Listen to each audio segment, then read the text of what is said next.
오늘 저는 여러분과 함께 하나님의 뜻이라고 하는 제목으로 말씀의 은혜를 나누고자 합니다.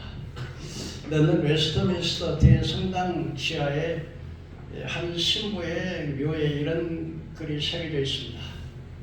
내가 젊고 자유롭게 상상적인 한계가 없을 때는 내가 세상을 변화시키려고 하는 그런 꿈을 꿨다고 합니다. 그런데 나이가 좀 들고 세상을 좀 살다 보니까 그거는 내게 너무나 큰 꿈이어서 불가능하다는 사실을 알게 되었습니다.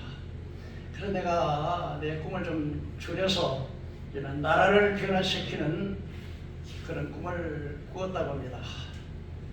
그러나 황홀히 때가 깊어갈 때 자기는 자기 가정의 식구 어느 한 사람도 효다를 받지 못했다고 합니다. 그래서 죽음의 침상에서 그가 깨달은 것은 내가 변해야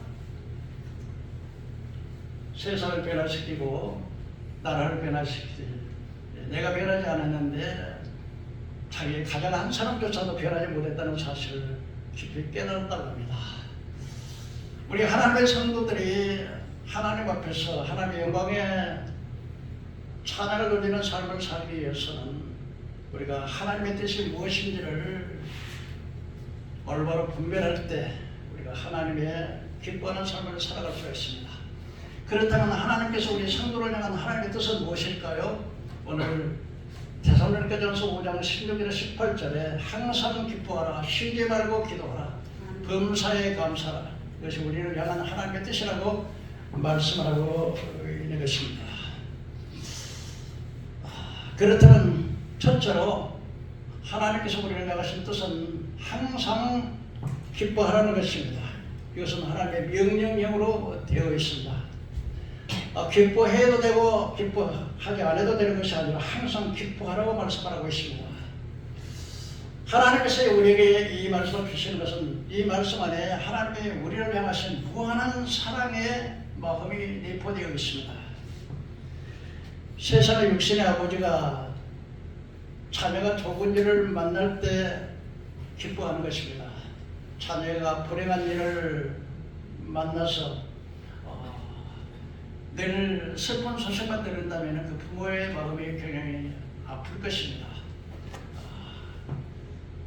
예를 들자면은 한 사랑하는 부모가 친절히 바른자리 가라앉혀서 키워서 대학 보내서 정말 불면 날아갈까 그렇게 애지중지 키웠는데 그 사랑하는 딸이 결혼을 해가지고서 시가에 가서 신랑의 사랑을 받고 잘 살고 문제가 없다고 그렇게 해야 되는데 가서 시가에 가서 구박을 받고 사랑의 남편도 받지 못하고 또 그리고 이제는 이혼 직전에 있다는 이런 소식을 들었을 때 그의 부모의 마음이 얼마나 아프고 쓰리겠습니까? 그러나 반대로 그가 세상에 나가서 좋은 대학을 나오고 또 성공적인 인생의 삶을 살고 모든 사람의 덕을 끼치고 잘 살아서 즐거워하고 기뻐하고 행복한 그 모습을 바라보게 될 때 부모의 마음이 얼마나 기쁘겠습니까? 마찬가지로 우리 하나님께서 우리에게 정말로 슬프고 탄식하고 염려해서 걱정으로 얽매여서 처절하게 낭만적인 인생을 사는 것을 하나님이 기뻐하지 아니하시고 하나님께서 우리에게 항상 기뻐하라고 말씀을 하는 것입니다. 우리가 이 세상 살아가면서 기쁜 일보다는 슬픈 일이 더 많고 이 세상은 고해와 같이 끊임없이 바다에 파도가 밀려오듯 근심, 걱정, 염려, 근심, 질병, 고통, 괴로운 일들이 파도처럼 밀려오는데 그런 상황 속에서 우리가 어떻게 항상 기뻐하는 삶을 살아갈 수가 있을까요? 오늘 느헤미야서 8장 2절에 보니까 느헤미야가 이스라엘 백성들이 바벨론에 포로되어서 70년 동안 포로 생활을 하고 난 다음에 1차, 2차, 3차 귀환령을 내렸습니다. 바벨론이 메데 파사에 망해서 고레스 왕이 이제 1차로 귀환령을 내려서 이제 자기 고향에 들어가서 살 사람은 다 가라고 해방령을 내렸었습니다. 그때 1차적으로 스룹바벨을 통해서 귀환해서 바벨론 때 예루살렘 성전이 불타버렸던 그 불탄 성전을 다시 재건하는 스룹바벨 성전을 짓게 되었습니다. 2차적으로 학사겸 에스라라고 하는 제사장의 인솔을 이끌어서 많은 사람들이 2차 예루살렘에 귀환을 했을 때 이 학사는 바로 조계적으로 70년 동안 하나님의 말씀을 듣지 못하고 우상을 숭배하고 고통과 처절한 절망 속에 살아가는 그 백성들에게 영적 부흥운동을 각성시켜서 왜 우리가 이 땅에 이렇게 축복받지 못하고 고난을 당하는 것이라는 사실을 일깨우는 영적 부흥의 운동을 하는 사람이 바로 학사 겸 제사장이었던 에스라였습니다. 그리고 이제 제3차 귀환으로서 그 3차 귀환으로 이제 3차 귀환을 하게 되는데 이때 성벽을 건축하고 했는데 그때 에스라가 느헤미야 8장 2절에 13절에 보면 초하루 7째 달에 제사장 에스라가 율법책을 가지고 회중 앞 성문 광장에 모였습니다. 그래서 에스라가 율법의 책을 펼 때 모든 남유다 사람들이 일제히 기립을 했어. 그때 에스라가 창조주 위대하신 하나님을 찬양하라고 하실 때 온 백성이 아멘 아멘 아멘 하면서 얼굴을 땅에 대고 하나님 앞에 부르짖고 엎드렸습니다. 그때 에스라는 율법의 책을 낭독하고 그 율법의 책을 해석을 했습니다. 아침부터 저녁까지 열심히 책을 할 때 백성들이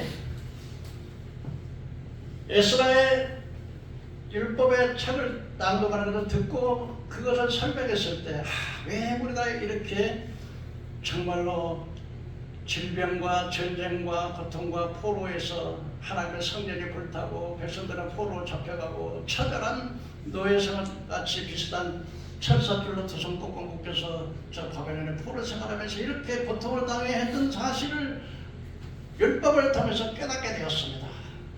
하나님을 사랑하고 우상을 버리고 불순종하고 불신앙함으로 말미암아 이런 고난이 왔다는 사실을 듣고 온 백성이 통곡하고 울 때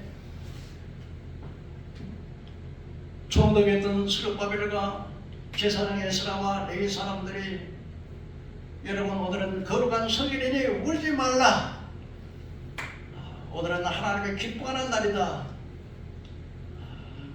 여러분들이 기뻐하는 것이 곧 여러분들의 힘이 될 것이다. 오늘은 좋은 날이니 먹고 마시고 떡과 고기와 모든 것을 마시면서 기뻐하면서 준비하지 못하는 사람과 함께 나누라고 하면서 기뻐했다고 하는 말씀을 볼 수가 있는 것입니다. 예수님께서는 마태복음 6장 17절에 너희가 염려함으로 키를 한 대나 들어갈 수 있느냐고 말했고 베드로전서 5장 7절에 너희 염려를 다 주께 맡겨버려라 그가 너희를 돌보시리라고 말씀을 하셨습니다. 우리가 세상을 살아가면서 정말 내 자녀가 예수를 믿지 않고 지옥으로 들어가는 그래서 그 자녀가 지옥으로 갈 수밖에 없는 상황을 생각하면서 슬퍼하며 아직도 내 잃어버린 저 영혼들이 멸망으로 달려갈 것을 생각하면서 슬픈 눈물을 흘리는 그 눈물이야말로 가장 귀한 눈물이 되겠지만은 그러나 내가 세상에서 실패하고 질병에 걸리고 고통에 걸려서 슬픔으로 인해서 눈물을 흘리는 그 눈물은 우리를 더욱 절망적으로 사람을 절망하게 만드는 것이라고 그래서 우리는 긍정적으로 오히려 하나님께서는 기뻐하라고 말씀하고 있습니다. 빌립보서 3장 4절에 빌립보서 주 안에서 항상 기뻐하라 내가 다시 말하노니 기뻐하라 너희 관역을 모든 사람에게 알리라 주께서 가까우시니라 아무것도 염려하지 말고 다만 모든 일에 기도와 간구로 너희 권세를 감사함으로 아뢰라 지각에 뛰어나신 하나님께서 평강으로 내 마음과 생각을 지켜주시리라고 말씀하고 있습니다. 사도행 16장 16절에 보면 이 바울이라고 하는 사람이 유럽의 첫 성인 빌립보에 자기 일행과도 걸어서 전도 여행을 하게 됐습니다. 그때 귀신 들린 여종이, 점을 치는 여종이 아주 점을 잘 쳐서 그 주인을 크게 돈을 많이 벌도록 이익을 했습니다. 그런데 자꾸 이 점치는 귀신 들린 여자가 바울과 그 일행을 들어서 지극히 높으신 하나님의 종으로서 하나님의 구원을 선포한다는 말을 했을 때 전도의 병에 방해가 됐습니다.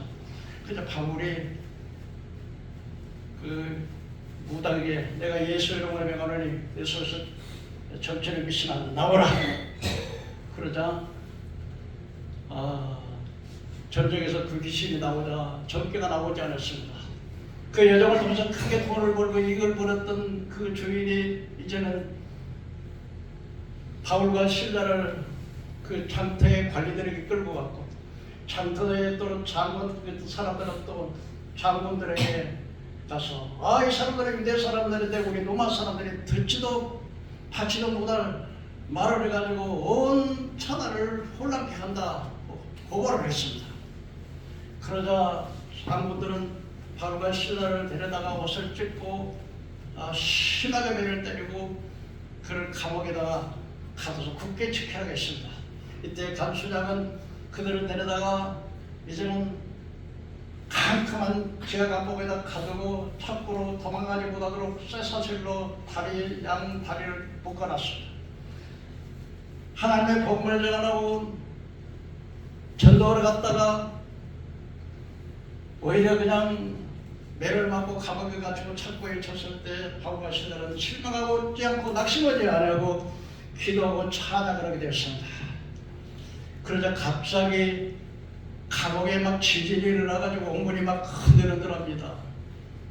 옥문이 열리고 죄수들의 서사들이 풀렸습니다. 깜짝 놀란 간수가 일어나서 죄수가 도망간 줄 알고 자기를 하려고 자기를 하려고 했습니다. 왜냐하면 자기의 근무 이탈로 죄수를 도망가게 하면 자기가 죽기 때문에 기양에 죽을 바에 자기를 하려고 할 때 그때 바울이 형제여 내 몸을 해하지 말라 우리가 도망가지 않았다. 그때 간수가 바울과 실라 앞에 와서 엎드려서 형제들이여 선생들이여 어떻게 해야 우리가 구원을 얻으리까? 주 예수를 믿어라. 그러면 너와 너희 집이 구원을 얻으리라. 그래서 그들을 데려다가 맞은 상처를 싸매고 치료하고 음식을 창문에서 그들을 먹였더니 그 온 집에 예수를 믿고 구원을 받았으며 그 유럽의 첫 성인 빌립보 교회가 서게 되었습니다.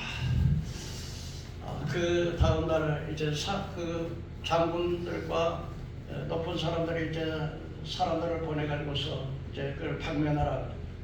그때 바울과 실라가 우리가 로마 사람인데 죄도 묻지 않고 이렇게 때리고 감옥에 가뒀으니 우리가 그냥 나갈 수 없다. 고관들이 와서 우리를 인솔해 가야 될 것이다. 이 로마 사람이라고 하는 말에 깜짝 놀래가지고서는 이제 가가지고서 이제 높은 사람들이 와서 그들을 내보냈다고 말씀을 하고 있습니다.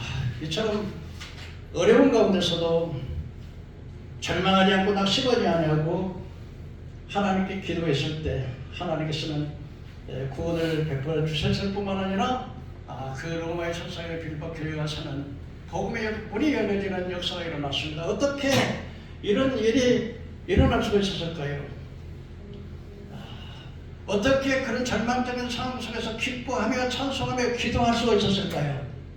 그것은 바로 하나님에 대한 믿음이었습니다. 하나님께서 반드시 우리를 구원해 주실 것이라는 확신을 가지고 있는 것입니다.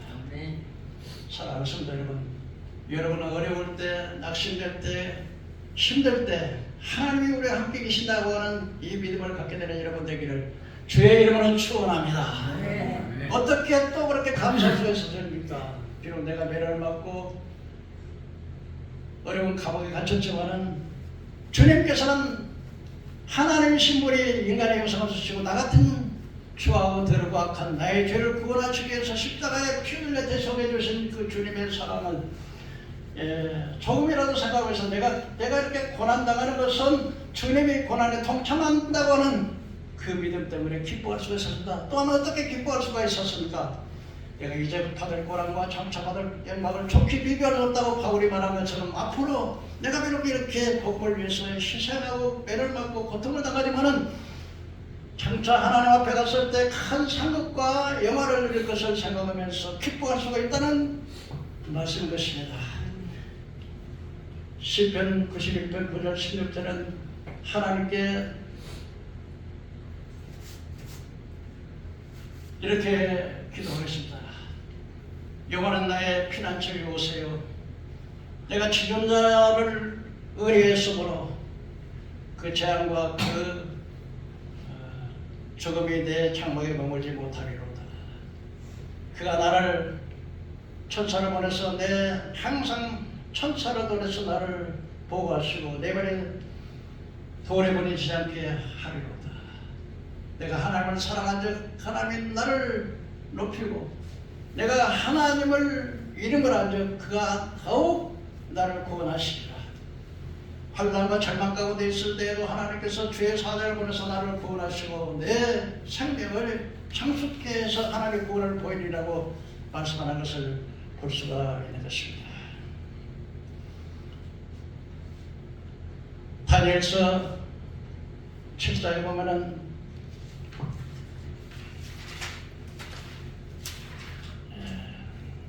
두 번째로 우리가 하나님께서 우리에게 향하신 하나님의 뜻은 쉬지 말고 기도하라고 하는 것입니다.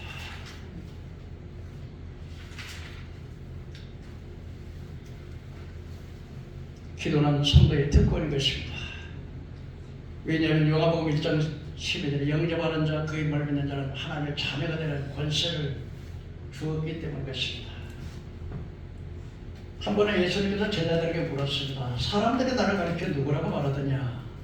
그랬더니 제자들 이렇게 말했습니다. 어떤 사람은 엘리야, 어떤 사람은 세례 요한, 어떤 사람은 에레미야, 어떤 사람은 선지자 중에 하나라고 말하더이다. 그렇다면 너희들은 나를 누구라고 아느냐? 그때 베드로가 말하기를 주는 그리스도시요 살아계신 하나님의 아들이시나이다. 고백했습니다. 하나님 예수님께서 그 고백을 듣고 너무 기뻐했습니다. 다윗아 시몬아 네가 복이 있다. 이를 알게 하는 것은 혈육이 아니라 하나님께서 아버지께서 너를 알게 하셨느니라. 그러면서 내가 내 교회를 반석 위에 세우려니 음부의 권세를 이기지 못하리라 하면서 다른 신앙을 고백하는 베드로에게 기도의 열쇠, 내가 하늘에서 매이면 하늘에서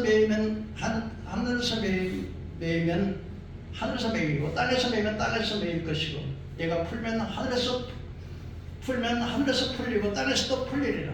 이 말은 무슨 말이냐면 기도라고 해서 만능의 열쇠로서 어떤 문제든지 하나님 앞에 나가서 그 기도를 통해서 기도만 하면 닫혔던 문이 열리고 문제가 해결된다고 하는 말씀, 곧 베드로에게 기도의 열쇠를 주셨던 것을 볼 수 있었습니다. 구세군 장성자 윌리엄부터는 기도에 대해서 이렇게 말했습니다. 엘리야는 우리와 같이 성령이 같은 사람인데 엘리야가 기도하니까 3년 6개월 동안 비가 오지 않도록 하늘문을 막았고 다시 엘리야가 기도하니까 3년 6개월 동안 비가 오는 일은 한 달, 두 달만 비가 안 와도 문제가 생기는데 1년도 아니고 2년도 아니고 3년 반 동안에 비가 안 왔으니 온 세상이 산천초가에 식물이 다 타져 죽는 그런 판인데 엘리야가 기도하니까 하늘문을 열으시고 하나님께서 비를 쏟으셔서 3년 6개월 동안 비가 그쳤다 말했고 여호수아가 기도할 때 적군이 와서 이스라엘 침략할 때 여호수아가 태양아 저 기브온 산에 머무르라 달아 아야가 골짜기에 머무르라고 기도했을 때 태양이 멈추고 달이 있는 적이 다 피할 때까지 무너지지 않고 달이 넘어가지 않았다고 야살의 책에 기록하고 있습니다. 하나님 기도는 전능하신 하나님의 팔을 움직이기 때문에 태양을 멈추기도 하고 달을 멈추기도 하고 죽은 자를 살리기도 하고 문제를 해결하기도 하고 한 번은 아람의 군대가 이스라엘을 침략했습니다. 그때마다 이스라엘은 엘리사라고 하는 하나님의 종이 있었습니다. 그래서 이스라엘 왕에게 엘리사가 오늘 아람 군대가 이쪽으로 전쟁을 뜨니까 이쪽을 방비하시오. 그러면 전쟁을 나갈 때마다 아람이 이스라엘에게 성공하지마다 실패를 합니다. 그때 왕이 신하들을 모아놓고 말했습니다.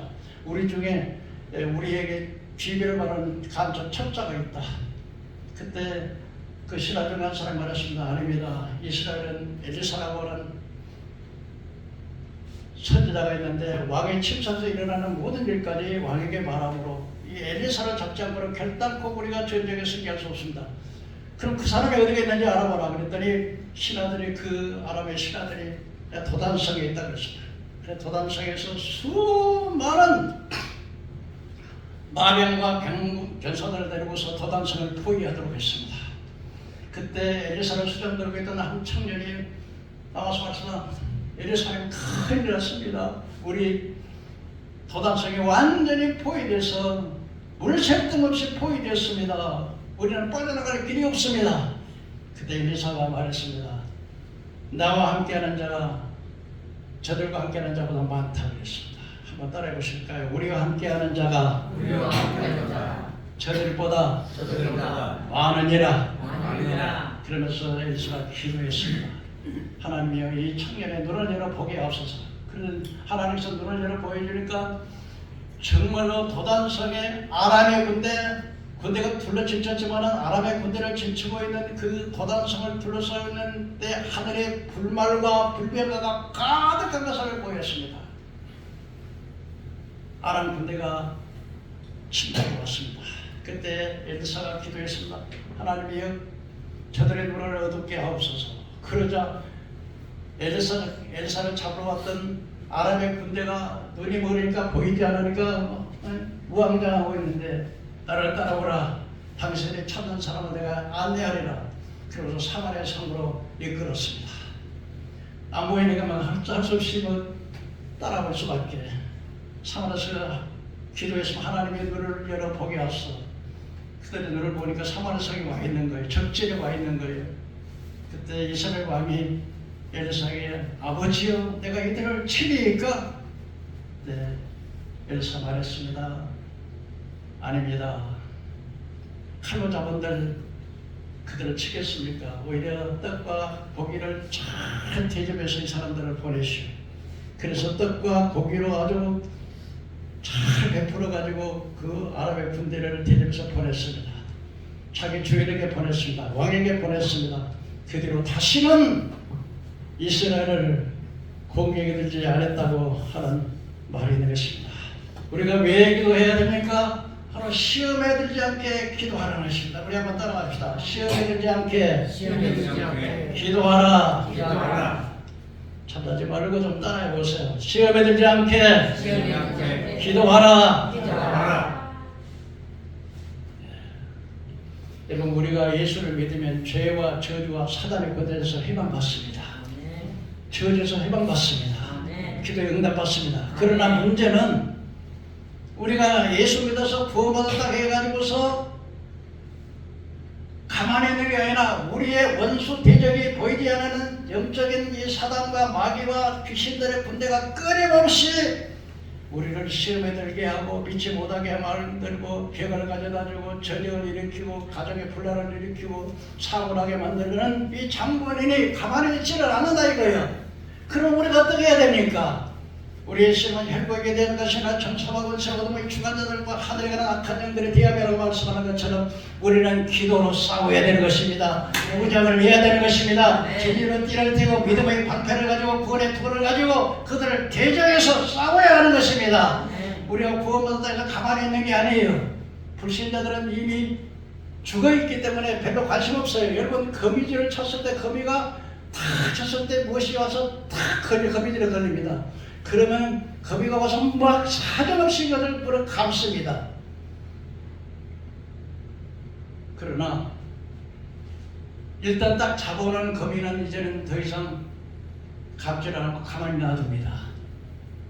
마찬가지로 여러분 사탄 마귀는 불신자들은 이미 자기가 노예로 이미 지옥에 갈 수 있는 사람을 딱 잡아서 꼼짝 못하게 했기 때문에 불신자에게는 별로 그렇게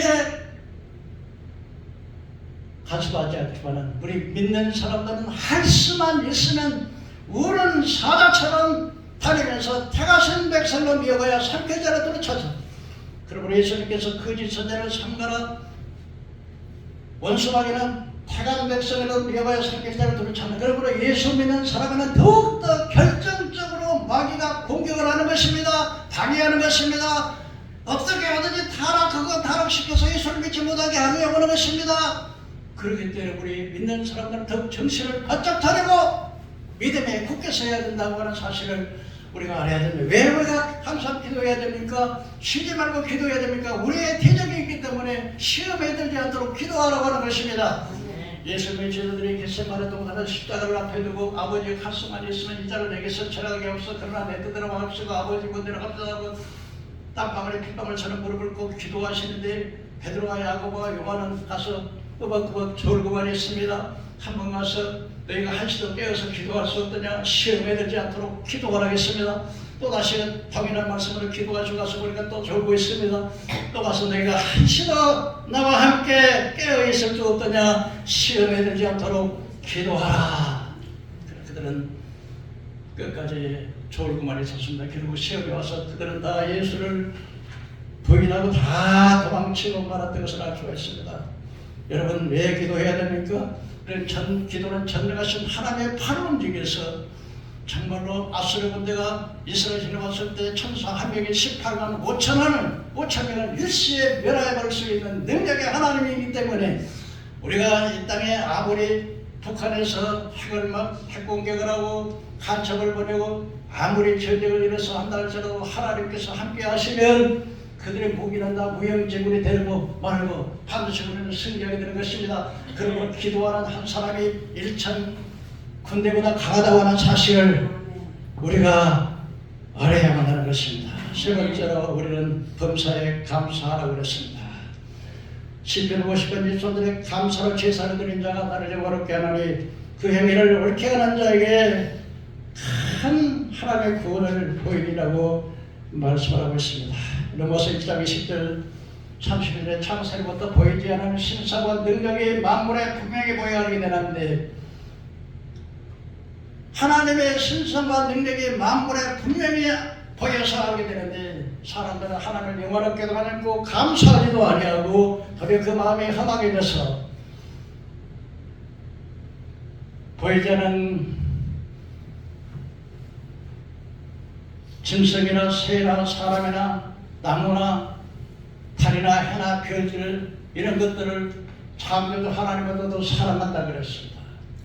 그뿐만 아니라 여인들이 순리를 영리로서 남자들의 정력이 분리되어서 남자와 남자로 더불어서 매하고 마음에 하나님 두기를 싫어하니까 하나님께서 그 상실한 마음대로 버려두니까 온갖 세상의 모든 죄를 다 집으로 말미암아서 마치 사형에 해당하는 죄를 짓고도 자기만 해갈 뿐만 아니라 자기를 모든 그 행하는 자를 옳다 인정을 한다고 말을 하고 있습니다.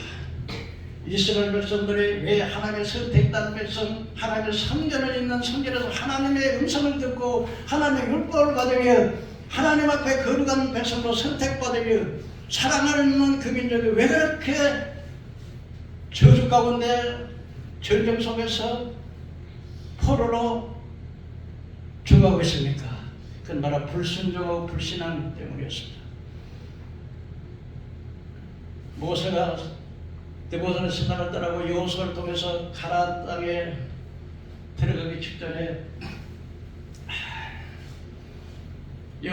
모세는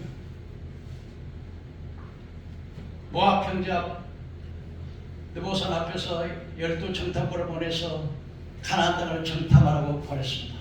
가나안 땅을 정탐하러 보낸 것은 그들의 믿음을 시험해 보기 위해서였습니다.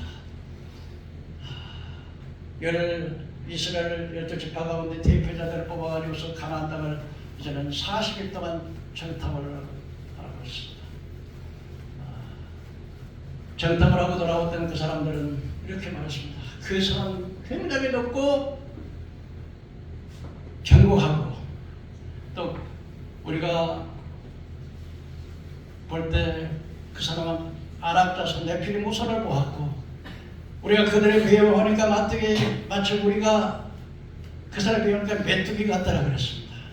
그때 여호수아 갈렙이 엎드리면서 하나님을 거역하지 맙시다. 저들의 보호자는 저들 떠났고 하나님 우리와 함께 가십니다. 올라가서 그 성을 취하십시다 하니까 사람들이 그 여호수아 갈렙을 제하고서 돌로 치려고 했습니다. 그리고 와서는 한 두 사람이 포도 한 소매를 두어 개 메고 왔습니다. 당신이 말하는 땅은 과연 적각골이 흐르는 땅인데 그 성을 경고하고 우리는 떼피는 우산을 보았고 우리가 그들의 비하니까 메뚜기 같습니다. 결단코 그 성을 우리는 취하지 못합니다. 그때 이스라엘 백성들이 그 소리를 듣던 온 백성이 밤새껏 터보가면서 하는 말이 하나님 어찌하여 우리가 차라리 저 애굽에서 죽었거나 광야에서 죽었다면 좋을 뻔했는데 어째서 우리를 이끌어서 저 적에게 우리 처자식들이 다 사로잡히겠다. 그러니 우리가 한 장고를 세워서 애굽으로 돌아가자. 그때 하나님의 영광이 임했습니다. 이 백성이 10번이나 나를 시험하고 10번이나 나를 좀 올 때까지 나를 멸시하겠느냐. 내가 내 귀에 들린 대로 심판하리라. 한번 따라합시다. 내 귀에 들린 대로 심판하리라. 여러분 우리 말 조심해야 되는 것. 한 번마다 이스라엘 백성 원망 불평해. 아유 물이 써서 못 먹겠다. 길이 험하다. 애굽에서는 그냥 마늘도 먹고 고기도 먹었는데 맨날 박한 만나만 먹는데 미치겠다. 절대로 우리는 그 성을 취하지 못하리라. 차라리 애굽에서 죽었으면 좋고 저 광야에서 죽었으면 좋을 것인데 왜 하나님께서 우리를 이끌어가지고 여기서 적진에 칼에 죽게 하느냐. 우리는 차라리 애굽으로 장관을 서서 애굽으로 돌아가자. 하나님이 얼마나 그래서 내 귀에 들린 대로 내가 심판을 했는데 이 백성들이 나를 10번이나 죄하고 어느 때까지 불신하고 그 하나님의 신에 사는 하나님의 번쩍번쩍한 그 모습을 그 능력의 음성을 들었던 그들은 하나님 믿지 못하고 원망하고 불평하고 간혹보다 그래서 하나님께서 40일 동안 가나안 땅을 정탐했던 그 날 하루를 1년으로 계산해서 40년 동안 너희가 사로잡히게 했다는 너희 자녀들은 들어가겠지만 너희 마음의 귀에 들린 대로 여호수아 갈렙을 제하는 단 한 사람도 약속의 땅 너희 조상의 열조에게 약속했던 가나안 땅을 보지 못하리라고 말씀하시고 그리고 너희 자녀들은 너희 부모의 죄를 지고 40년 동안 광야에서 방황할 것이라. 그들은 기성세대 20세 이상으로 남았던 이스라엘 민족은 여호수아 갈렙에는 단 한 사람도 약속의 땅 가나안 땅을 보지 말고 다 광야에서 죽고 말았습니다. 이 가나안 땅은 우리 천국을 상징하는 것입니다. 하나님의 선택받아서 그 애굽 430년 노예 생활을 해방돼서 나왔던 그들이 약속의 땅을 보지 못하고 멸망했다는 것은 그들은 다 천국에 가지 못하고 지옥의 자식이 되고 말았다고 하는 사실을 우리는 잊어서는 안 될 것입니다. 하나님께서 이스라엘 백성들에게 어느 때까지 이 백성이 나를 멸시하겠느냐. 너희가 이스라엘 백성들이 하나님께 말하기를 하나님이 어디 있느냐.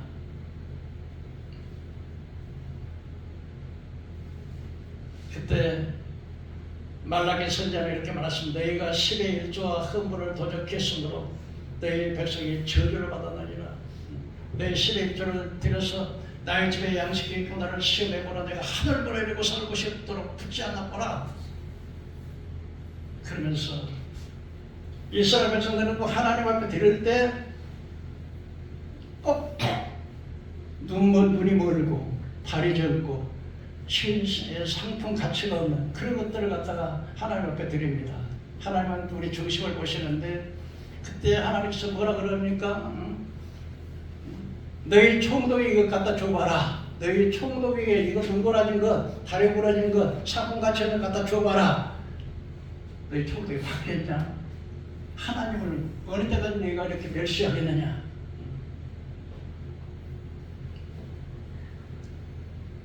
여러분, 감사할 줄 모르는 자는 우매한 자입니다. 은혜를 모르는 자는 배은망덕한 자라는 것입니다. 우매한 자는 뭡니까? 어리석은 미련한 자라는 뜻입니다. 하나님의 은혜를 받고도 감사할 줄 모르는 부부간에도 감사가 없다면 그 가정은 행복할 수가 없습니다. 감사는 가정의 하나님의 축복의 비결이요 행복을 가져오는 근원이 되는 것입니다. 가정이란 부부 중심으로 부모자들이 모여서 살아가는 물리적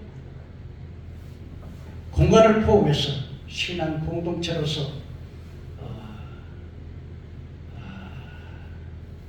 이르는 말이 바로 가정이라는 것입니다. 물고기는 물속에 살면서 물의 고마움을 하지 못합니다. 사람은 가족과 함께 살면서 가정의 소중함을 모르고 살아갑니다.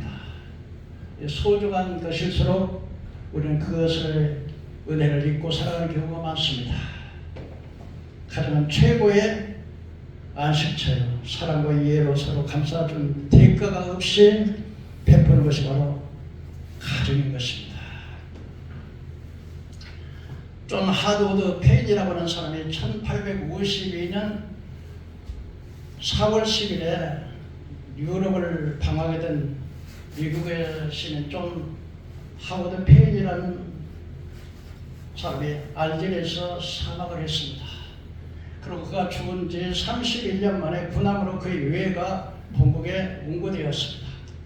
유해가 뉴욕에 도착하던 부두에서 뉴욕시가가 생긴 이래로 가장 많은 인파가 몰렸습니다.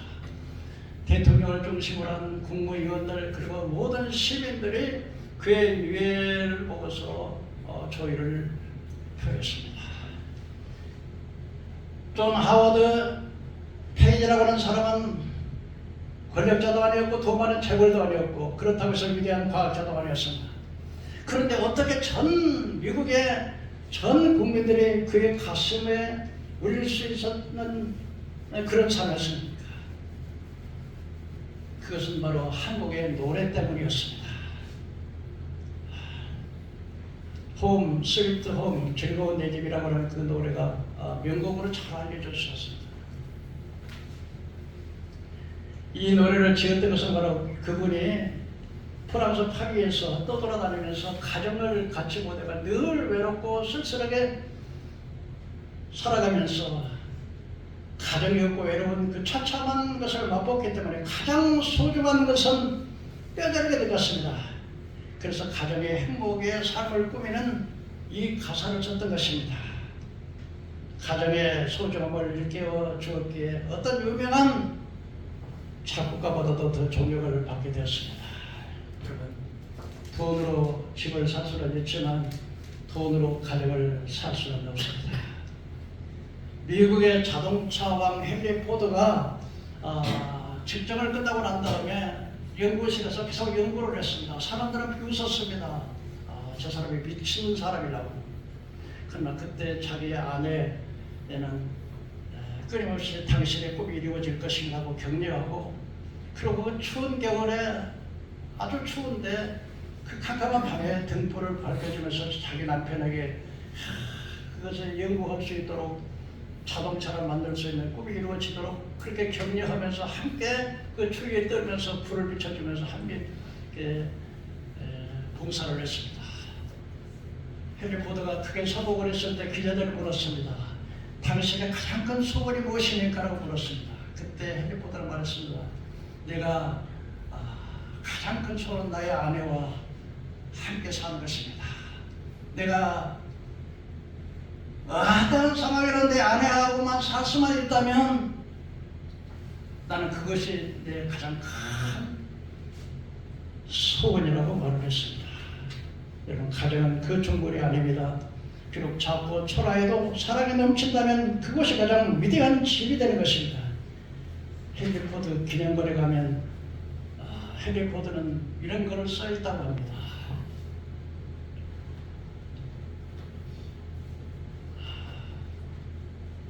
살아가는 남편의 꿈이 있는 남편이라면 그 옆에 기도하는 사람이 있다는 글이 있다고 합니다. 여러분, 꿈이 있고 그 꿈 속에 기도하는 부인이 되는 것은 아름다운, 그것이 바로 아름다운 집이라고 말하고 있습니다. 심장은 하루에 저같이 103,680번을 뛴다고 합니다. 몸속의 혈액은 놀랍게도 하루에 2억 7천 킬로미터를 달린다고 합니다. 하루에 숨을 23,040번을 쉰다고 합니다. 우리 심장을 뛰라고 해서 뛰는 것도 아니고, 우리 혈관이 그렇게 혈관의 길이가 저같이 지구를 2바퀴 반 정도는 그런 장거리를 혈액에 계속해서 운행하지만, 우리가 뭐 노래 걸었다고 해서 그것이 혈액에 이렇게 도는 것이 아닙니다. 여기서 조금만 지장이 있어도 우리 몸에는 큰 장애와 지장이 있게 되는 것입니다. 또 우리가 매일 사용하는 뇌를 700만 개를 하루에 사용한다고 합니다. 그러나 우리는 이 은혜를, 이 하나님의 신비한 은혜를 잊고 살아가는 것입니다. 오늘 주님께서 우리에게 요구하시는 하나님의 뜻이 무엇입니까? 항상 기뻐하라, 쉬지 말고 기도하라, 범사에 감사하라. 이는 너희를 향한 우리가 그리스도를 향한 하나님의 뜻이라고 분명히 말씀해주고 있습니다. 여러분, 왜 우리가 기뻐할 수 있습니까? 하나님이 늘 우리와 함께 가시고, 임마누엘 세상 끝날까지 함께 하시고, 어떤 역경 속에도 우리를 구원해 주실 수 있다는 그 믿음, 그리고 내가 주의 고난에 동참할 수 있다는 그 믿음, 그리고 내가 하나님 나라에서 상급에 받아서 이제 받을 거라고 장차받을 영광을 속에 비교할 수 없다는 그 믿음 가지면 어떤 역경 속에도 우리가 기뻐할 수 있습니다. 왜 기도해야 됩니까? 시험에 들지 않도록 기도해야 됩니다. 원수마귀는 끊임없이 우리를 도둑질하고 멸망시켜서 지구로 끌고 가려고 합니다. 우리는 싸워야 됩니다. 싸우는 것이 뭡니까? 진리의 띠, 믿음의 방패, 구원의 투구 위에 호신경으로 무장을 하고 무시로 성경에서 기도하고 사단의 권세를 이길 수가 있는 것입니다. 우리가 왜 감사해야 됩니까? 하나님께서 주신 감사하는 자가 하나님을 기쁘게 하고, 감사하는 자에게 큰 구원의 역사가 이루어지게 되기 때문인 것입니다. 오늘 하나님의 뜻은 항상 기뻐하고 쉬지 말고 기도하고 범사에 감사할 수 있는 우리의 삶 속에 매일매일의 이 세 가지의 하나님의 뜻이 우리 삶 속에 이루어지는 저와 여러분 되기를 주의 이름으로 축원합니다. 기도하겠습니다.